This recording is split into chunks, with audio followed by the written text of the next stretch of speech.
மூலிகை செய்திகள் சேனலில் இன்று நாம் பார்க்க போகும் மூலிகை பூனை மீசை. பூனையின் மீசை போன்றே வெண்மையான பூக்களையும் துளசி செடியின் இலைகளை போன்ற இலைகளையும் கொண்டுள்ளது. ஆனால் இச்செடியின் இலைகளின் ஓரத்தில் ரம்பப்பல் போன்ற அமைப்பு காணப்படுகிறது. இச்செடியின் இலை, பூ மற்றும் வேர் அனைத்தும் மருத்துவ பயன்கள் கொண்டது. இச்செடியின் இலையினை தண்ணீரில் கொதிக்க வைத்து அதனுடன் பனங்கற்கண்டு, கருப்பட்டி அல்லது நாட்டு சர்க்கரை சேர்த்து டீயாக அருந்தி வரும் பொழுது சிறுநீரகம் சார்ந்த அனைத்து பிரச்சனைகளும் தீரும். மேலும் இட்டீயினை ஜாவா டீ என்று அறியப்படுகிறது.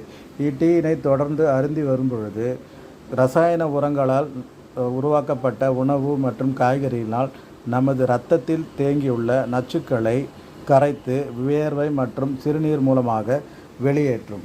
மேலும் இம்மூலிகை சித்த மருத்துவத்தில் காக்காய் வலிப்பு, இரத்த அழுத்தம், கல்லீரல் மற்றும் மண்ணீரல் சார்ந்த